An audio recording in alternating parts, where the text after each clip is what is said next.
Assalamualaikum warahmatullahi wabarakatuh. Puji syukur marilah kita panjatkan kehadirat Allah Subhanahu wa Ta'ala yang telah melimpahkan nikmat dan karunia-Nya kepada kita semua hamba-hamba Allah ya.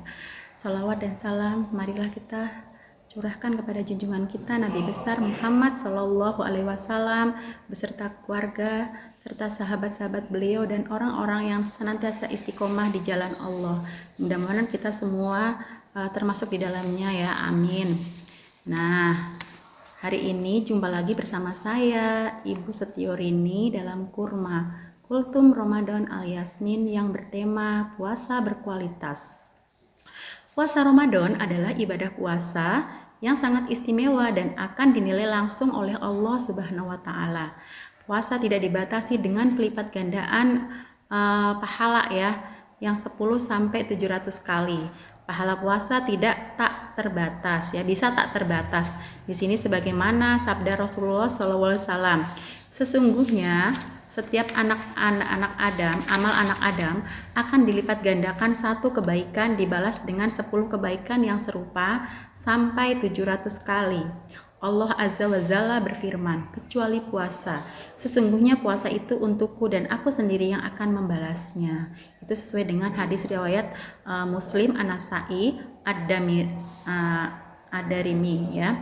Dengan demikian, nilai puasa di sisi Allah akan sangat bergantung pada kualitasnya. Semakin puasanya berkualitas, maka semakin tinggi nilainya di sisi Allah. Sebaliknya, puasanya yang kualitasnya hanya sekedar menahan lapar dan haus, maka ia tidak bernilai apa-apa di sisinya. Persis seperti sabda Nabi, betapa banyak orang yang berpuasa tapi tidak mendapatkan apa-apa baginya kecuali rasa lapar. Nah, mudah-mudahan kita semua tidak termasuk yang seperti ini ya. Karena apa? Karena kita ingin mendapatkan pahala yang sebaik-baiknya di sisi Allah. Makanya di sini kita akan mengoptimalkan ibadah kita dengan sebaik-baiknya untuk mendapatkan puasa yang berkualitas. Nah, apa itu puasa yang berkualitas? Puasa yang berkualitas adalah yang akan Ibu paparkan kali ini. Simak dengan baik ya.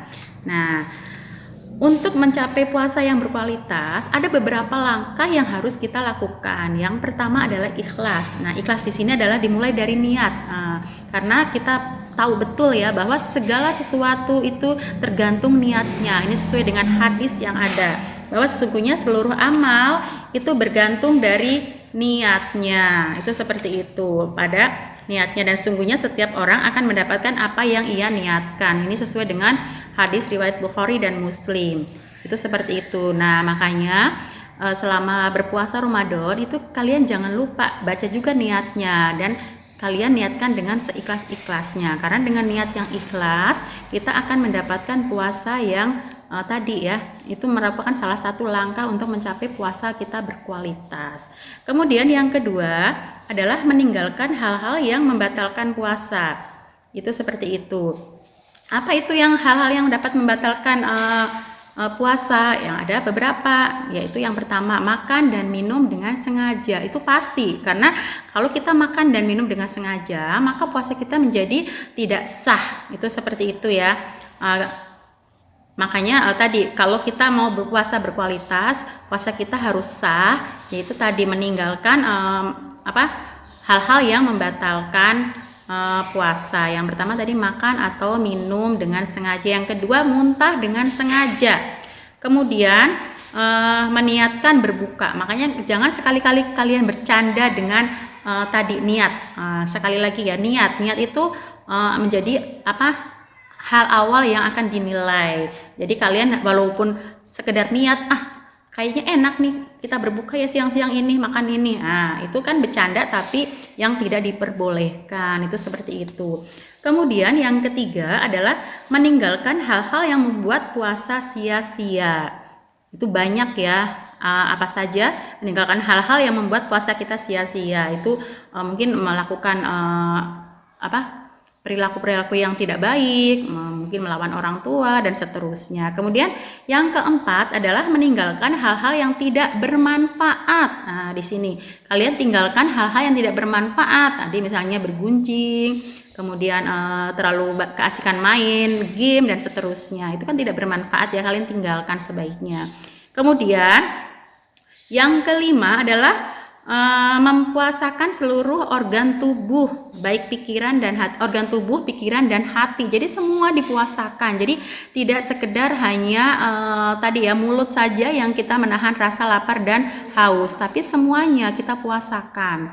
Jadi semua organ tubuh. Artinya apa? Kita sebaiknya kalau melakukan hal-hal yang meliputi pikiran, kemudian hati dan organ tubuh itu kita harus ingat-ingat dengan melakukan hal-hal yang baik, berpikir yang positif, hal-hal yang baik. Jangan sampai kita sedang berpuasa, organ tubuh kalian misalnya melakukan hal-hal yang dilarang oleh Allah, itu seperti itu. Kemudian yang terakhir, yang keenam, itu adalah memperbanyak amal solih selama Ramadan. Itu jelas sekali karena di bulan suci Ramadan setiap amalan yang kita lakukan akan dilipat gandakan oleh Allah.